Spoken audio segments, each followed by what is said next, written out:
yang saya hormati Pak Wakil Kepala BP Haji, Pak Dirjen PHU, kemudian Pak Sekjen,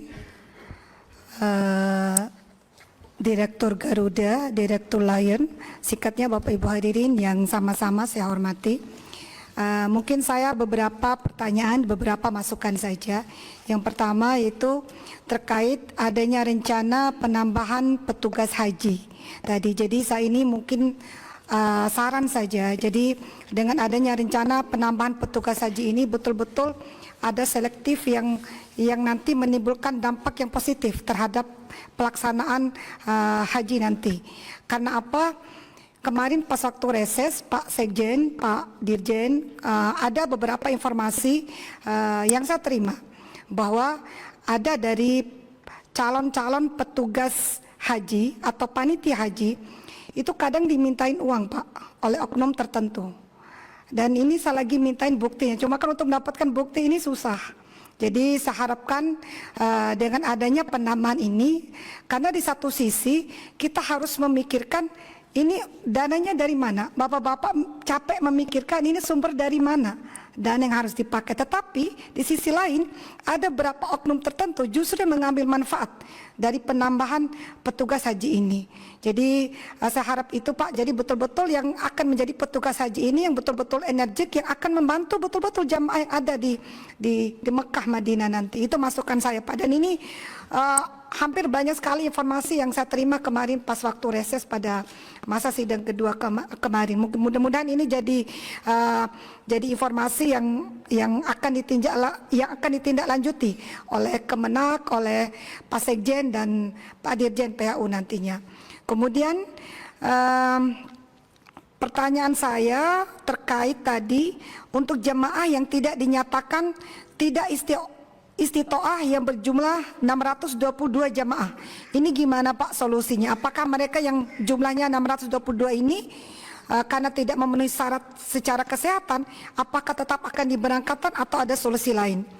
Nah, kemudian pertanyaan yang ketiga itu untuk Garuda. Menyikapi penurunan nilai rupiah terhadap dolar yang awal pembahasan kita kan memakai kurs sekitar 16.000 Pak waktu itu. Nah sekarang kan dolar lagi naik-naiknya sekitar hampir menembus angka 17.000 dan terakhir posisi tanggal 16 itu 16.800. Nah itu seperti apa? Apakah dari pihak Garuda akan meminta kepada Kemenak untuk menambahkan angka itu atau seperti apa? Kalau tidak, seperti apa juga langkah yang akan diambil oleh Garuda? Ini penting karena nanti jangan sampai biaya-biaya pun yang akan dikeluarkan oleh jajaran Kemenak pun akan besar jadinya. Kalau memang nanti dari Garuda akan meminta penambahan anggaran sekitar 3,3% terkait perbedaan kurs tadi Pak.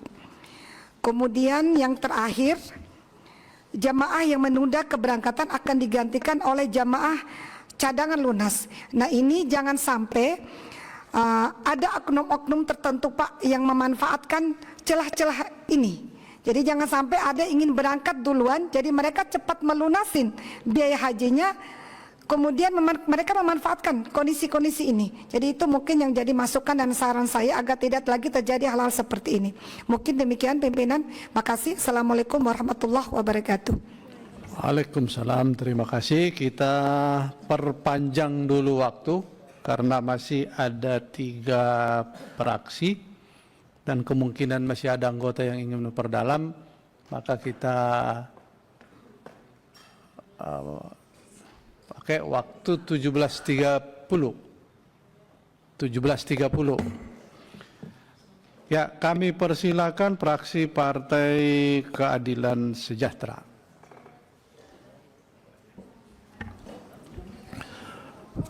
Assalamualaikum warahmatullahi wabarakatuh. Langsung saja biar cepat karena waktu juga. Satu aja, yaitu yang penerbangan kan ada 3 ya. Ada Garuda, ada Lion Air. Harusnya cuma lupa kita mengundang sebelumnya, harusnya ada dari Saudi gitu.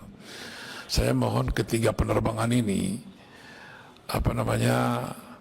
punya koordinasi, kolaborasi, sering tolong menolong, take and give, ya.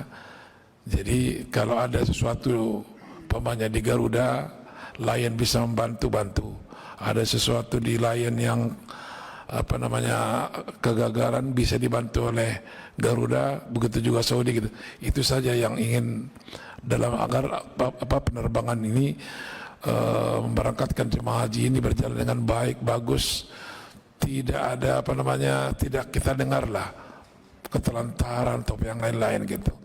Kita mohon kali ini ya jangan sampai kita mendengarkan satu hal-hal yang buruk gitu dalam penerbangan ini. Itu aja pimpinan. Assalamualaikum warahmatullahi wabarakatuh.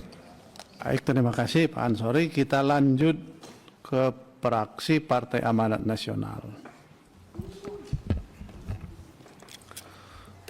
Baik, terima kasih pimpinan.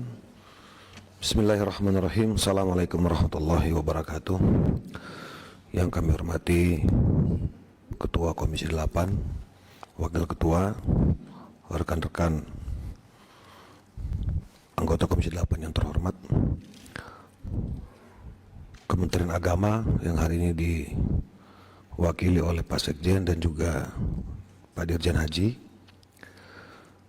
Wakaban BPH, beserta seluruh jajaran yang sempat hadir, Direktur Garuda yang mewakili Lion Air, dan juga dari Kapuks Kesehatan, dan semuanya yang sempat hadir pada kesempatan sore hari ini. Tentu dalam kesempatan ini sebagai bagian daripada yang kemarin berkesempatan bersama-sama pimpinan komisi berkunjung ke Saudi, khusus untuk sahabat-sahabat dari Kemenak, terkhusus Dirjen Haji, izinkan saya mewakili kawan-kawan dari Poksipan menyampaikan apresiasi kepada Pak Dirjen dan seluruh jajaran yang saya kira sudah luar biasa melaksanakan tugas dengan segala persoalan yang ada, dengan situasi yang tentu tidak mudah Ini harus kami sampaikan apa adanya gitu.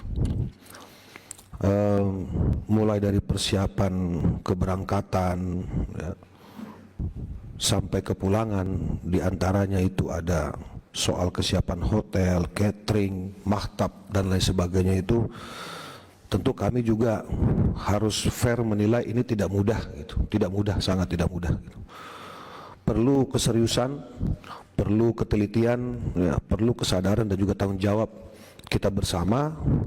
Dan saya kira ini juga menjadi tujuan penting sesuai dengan arahan Bapak Prabowo Subianto.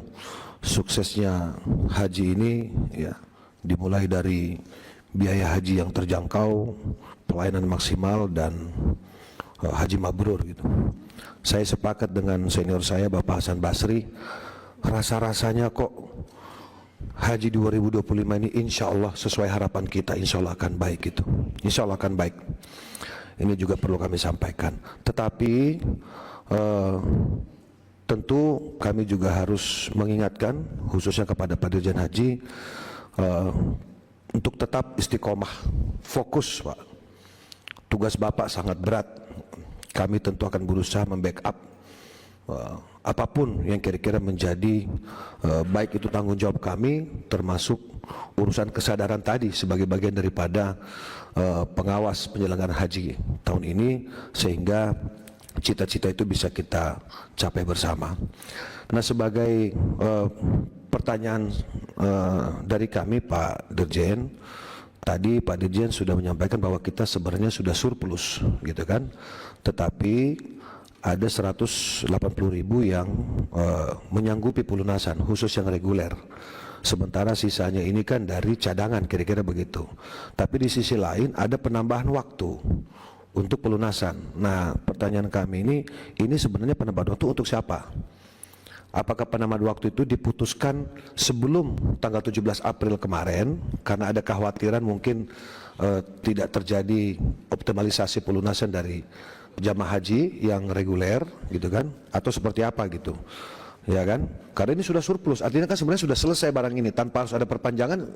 Mestinya ada apa semacam pemberitahuan, kami sudah tutup, kira-kira begitulah, kira-kira begitu, tidak perlu lagi diperpanjang. Nah ini harus jelas karena kami agar bisa menjawab di khususnya dapil kami ini di masyarakat, supaya jangan sampai nanti yang Pak Dirjen sampaikan tanggal 18 sudah selesai sehingga masyarakat yang jamaah berhak lunas ini baru bisa menjanggupi di periode kedua, tetapi sudah tertutup misalnya karena yang Bapak sampaikan tadi ini hanya khusus cadangan. Nah ini perlu diperjelas lagi.